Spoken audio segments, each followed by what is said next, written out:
Hi, so my name is Björn, and yes, I'm in Pam and Van's lab, and they're in EEB and biomath, and I'm almost certain that I am too, but not really.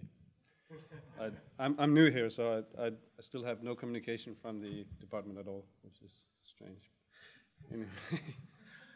Anyway, I'd like to present a MATLAB package that I have developed, am developing, that visualizes fitness landscapes. And that's pretty much, that's not all it does, but that's the main thing that it does in all its simplicity. And just to keep you on your toes, I'd like to start with a question. It's a quiz, I know the answer. So what is arguably the most important quantity in evolutionary biology? Anyone? Mutation rates, those are important, but in order to understand evolutionary dynamics, you could make the argument that fitness is the overall quantity that tells you the most about evolving populations. Fitness, being reproductive success, can be measured in a number of ways.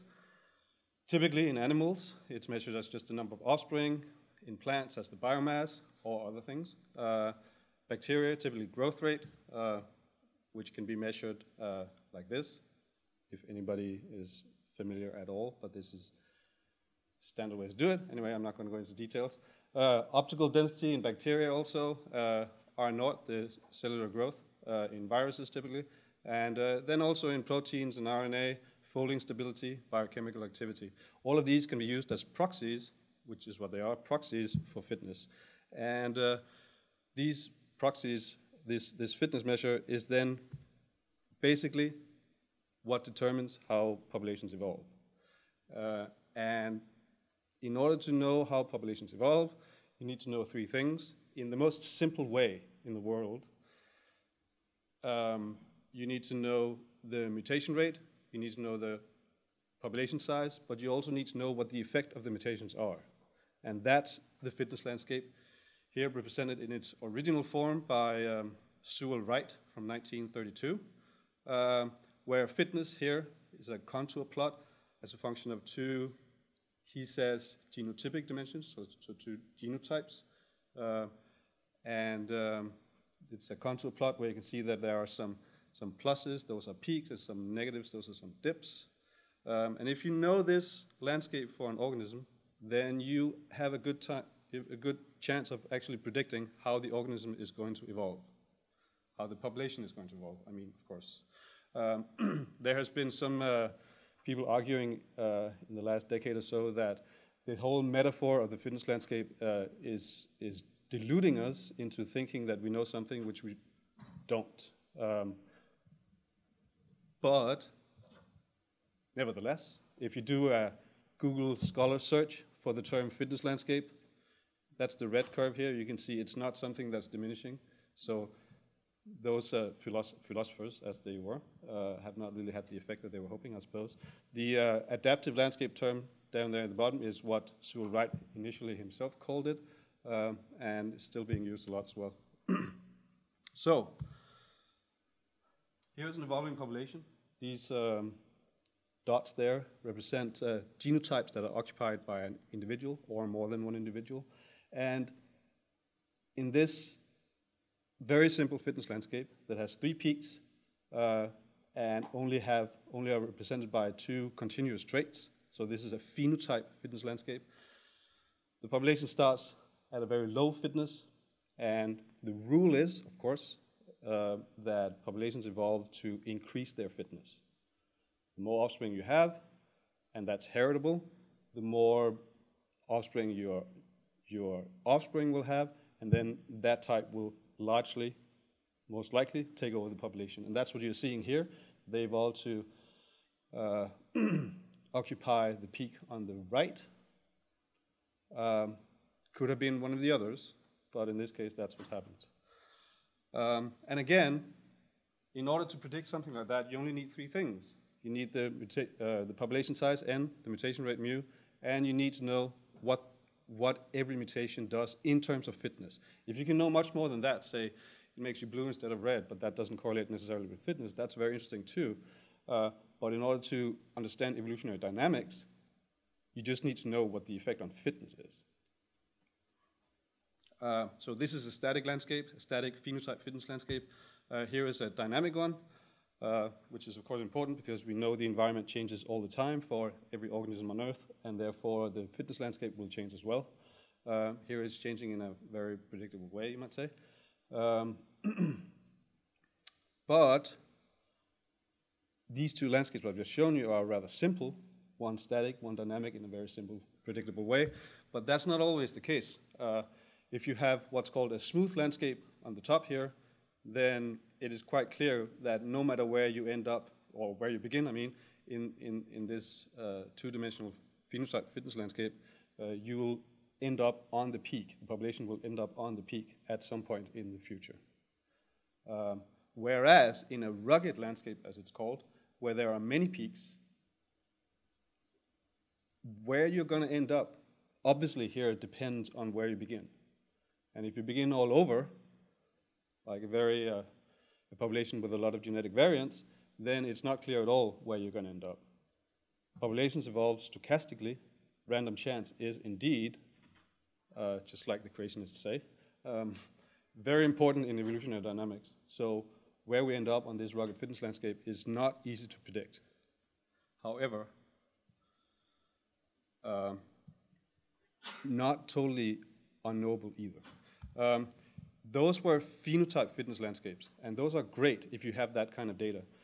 In recent years, more and more data has been published on genotype fitness landscapes, where instead of having fitness as a function of the phenotype, you have it as a function of the genotype. So you don't know necessarily anything about the phenotype at all. You just know what the genotype is in relation to other genotypes, other organisms, and you know what the fitness is. Lots of data have been published like this, and using that kind of data, you can plot fitness simply as a function of the number of mutations away from some arbitrary wild type that has 0 mutations over here on the left. And if you have a population that starts, say, down here at 0 mutations, it is quite clear what's going to happen in the future. There's only one way in this particular landscape, and that's up, and you'll end up on that red peak there at 5 mutations away from the wild type. This is E. coli from the Lenski lab. Here is an example of the same kind of plot from some European lab that were measuring fitness for this filamentous fungus called Aspergillus niger. And you can see, contrary to the previous landscape, this is a very, very rugged landscape, and it's not a priori known where you're going to end up, even if you start in the same place all the time. There are several peaks that you could get stuck on. If you get stuck on a local peak, that is one of the red genotypes here, you can get stuck such that you can't go through a valley and go to a higher genotype, a higher peak. So, I have developed this MATLAB package again. I call it Fitness Graph, and it's available to download. It's under development, so sorry for errors. All it takes is data like this. There are 2 columns here. On the left, there is the genotype, which is binary. In this case, there are 8, let's call them loci, and either they are mutated, a 1, or they're not, a 0. And for each one of those genotypes, fitness is measured, and that's the second column. And once you have those 2 things together, you have the information enough to plot a fitness landscape. So you hit a button, and it'll give you this graph, as you've already seen. It does a number of other things as well. It plots the fitness distributions with the peaks colored red here on the left graph. On the right graph, this is the distribution of selection coefficients. And it does a number of other, I think, super interesting things. It calculates pairwise epistasis, which is something that people think is enormously important for their fitness landscapes. I don't agree, but that's neither here nor there. And it calculates, on the second line from the bottom, ruggedness, that is how rugged it is versus how smooth. And it calculates something called the basins of attraction. A basin of attraction, here the list is over there on the right, is simply that if you are a peak, all the genotypes that lead directly up to that peak is part of that basin of attraction. And if I had longer time to explain what that exactly is, it should be quite clear that that's an important quantity. If you are in the basin of attraction, of a particular peak, then you are most likely to end up evolving up to that peak. So I thought, so that was the largest basin that is given there. It's 18% of all the genotypes in that population are, in that fitness landscape, is part of the largest basin of attraction, which is that peak there. Okay, that was really confusing, but it's not so important. Point here is that if you have a lot of fitness landscapes, you can measure these things for each one of them, and then you can start correlating them and see generalities of fitness landscapes in biological organisms. And here I've done that. I've plotted the largest basin size as a function of the ruggedness. And there is not a lot of data out there, but this represents maybe, I'm guessing, something like almost half of what's actually published.